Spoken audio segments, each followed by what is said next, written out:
Now joining me is the Assistant Head of Education Department, Mr. George. How are you? Fine, thank you. Can you briefly explain maybe how this Giraffe Center got into being established? Thank you for that question. Giraffe Center is a conservation education center, and it was started back in 1979. It was started by a couple, that was the late Jock Leslie Melville, the wife Betty, and these two good people were actually visiting Kenya and also going outside giving presentations on conservation. And one day back in 1970s, they happened to visit the western part of Kenya, and that's when they discovered that the giraffes that we have here, which are called Rothschild giraffes, were almost getting extinct. So these two people were really touched, and they wanted to save this subspecies of a giraffe. And what they did, they captured the first two giraffes on horseback, and they brought them out here. Actually, next to the Giraffe Center, we have Giraffe Manor, which used to be their home. So the two that were brought there were taken good care of. But again, they also went back into the US. They were able to actually translocate most of those giraffes from the western part of Kenya to other parks in Kenya. Some were taken to Ruma National Park. I'm sure you've heard of Ruma National Park. Yeah, I've heard it.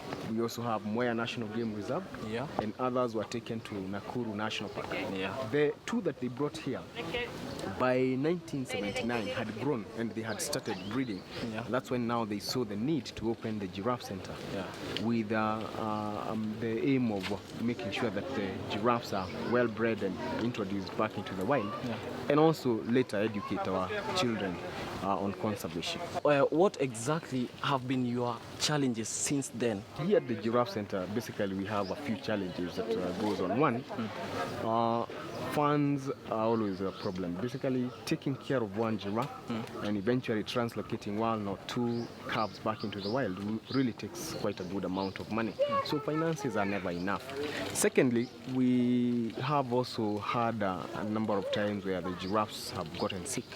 And diseases that mostly attack the giraffes are limited to them, and they are not very easy to treat. So that has been another challenge.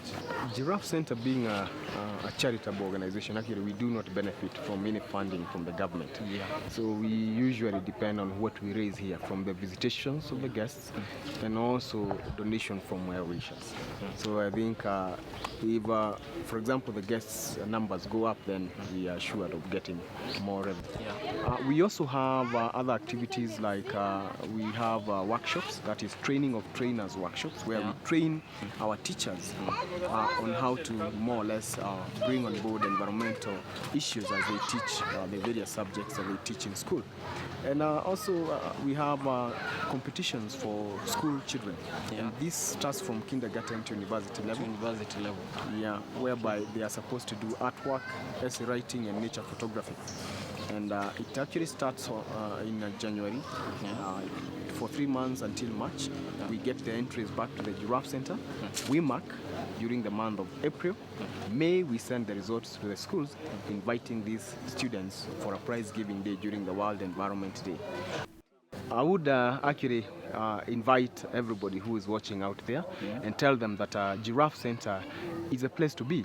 We have the giraffes, they can enjoy feeding the giraffes. Secondly, we do have a small tea house. You'll not go home hungry, so you can also be able to eat one or two things. We also have a gift shop, whereby if you have a friend and you want to buy something to make them happy, you can also be able to do that. And one more thing, for those who have a lot of time, they can also visit the Giraffe Center. And apart from feeding the giraffes, we have a nature trail where they can also be able to walk, learn more about the birds, some mammals that we have there. And those who are interested in learning the trees, they can also learn a lot. But again, walking will also give them a time to relax and more or less come back to themselves.